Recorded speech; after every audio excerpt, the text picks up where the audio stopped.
In January, massive protests occurred in hundreds of German cities. Tens of thousands of people left their homes to show the strength of the democratic coalition and oppose the far-right German party Alternative for Germany, or in short, AfD.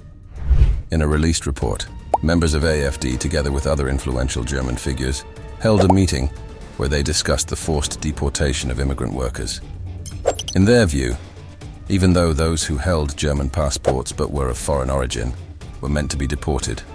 Established in 2013 as a right-wing Eurosceptic party, AfD has since then evolved into a truly powerful political force, polling at second place in German elections.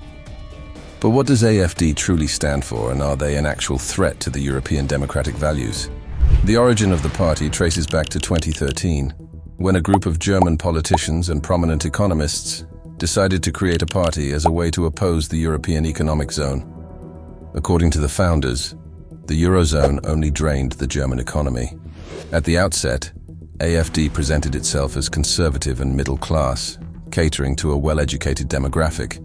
Around two-thirds of supporters listed on its website in the early days held doctorates, leading to AfD being nicknamed the Professor's Party. Nevertheless, since then the party continuously radicalized and fallen further into populist right-wing extremism. Many of the founders left the party after constant scandals concerning the radical rhetoric of its members. The party continued to grow and already in 2017 entered the Bundestag after the federal election. By 2023, the party had grown into a truly considerable force. The political shift towards right-wing that is present all across Europe is no exception in Germany. In the poll conducted last summer, AfD gained 20% voter support across the country, making them the second strongest political force. AfD is winning voters because of their growing dissatisfaction with the current government and other political parties. Nonetheless, the meeting that came to light on the 10th of January may seriously damage the reputation of the party. Investigative outlet Corrective revealed that on November 25th in the German city of Potsdam, a meeting took place centered around the practicalities of carrying out mass deportation, referred to in far-right circles as remigration. Among the figures present during the meeting were the Austrian leader of the ethno-nationalist identitarian movement, Martin Sellner, Mario Müller, Gernot Morig, Hans Christian Limmer, and AfD members including the party's advisor Roland Hartwig, the party's co-leader and parliamentary chief Alice Weidel, the party's district chair in Potsdam, Tim Kraus, and the joint parliamentary chair in the state of Saxony-Anhalt Ulrich Siegmund.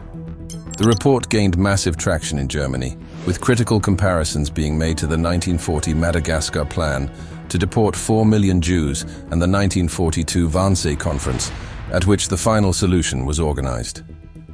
Naturally, this sparked a massive wave of public outrage all over Germany. The first protests against the AfD were held in the city of Duisburg on the 13th of January 2024, which were followed the next day by thousands protesting in Potsdam and at Brandenburg Gate in Berlin. Among those present at the protests in Potsdam on the 14th of January were Chancellor Olaf Scholz and Minister for Foreign Affairs, Annalena Baerbock. Interviewed by Deutsche Presse-Agentur, Baerbock said that the protesters were for democracy and against old and new fascism, while Potsdam Mayor Mike Schubert said that the remigration plans are reminiscent of the darkest chapter of German history. Protests continue to draw larger crowds throughout the week, including a protest in Cologne, in which around 30,000 people participated. Various churches throughout Germany called on people to protest the AfD. Josef Schuster, president of the Central Council of Jews in Germany, described the protests as restoring Jews' faith in German democracy after it had been damaged following anti-Semitism during the Israel-Hamas war. The size of the protests exceeded expectations by both police and the organizers, with 50,000, 80,000 people protesting in Hamburg. Hamburg's mayor, Peter Tschentscher, spoke against the AfD at the protests, saying, "We are the majority, and we are strong because we are united, and we are determined not to let our country and our democracy be destroyed for a second time after 1945. Between 19 and the 21st of January, protests reached an unprecedented size of 1.4 million people. A planned march in Munich was cancelled for safety concerns because the number of people who showed up 4 times exceeded the registered amount. Aside from protests, multiple German politicians started proposing the ban on the AfD. Germany faces the European Parliament election in June, and then state elections in September in 3 eastern regions, where AfD is very strong. Thus, it is crucial for the German population to unite in an effort to protect the democratic values the country is built on. The response of AfD readership can be described as an effort to distance itself from all the members present during the meeting. They stated that the meeting was private and the party had nothing to do with its organization.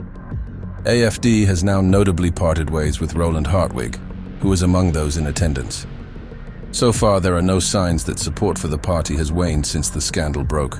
On the contrary, some observers say it has only strengthened. That's why many question whether the decision to begin the process of banning the party might be the best course of action. It would allow them to portray themselves as victims and possibly even increase their support. Rather, the situation requires a decisive political victory of the coalition opposing the AfD in the upcoming Bundestag elections in 2025. In any case, the German population showed their ability to unite in the face of a common threat and put immense pressure on the government to resolve the issue.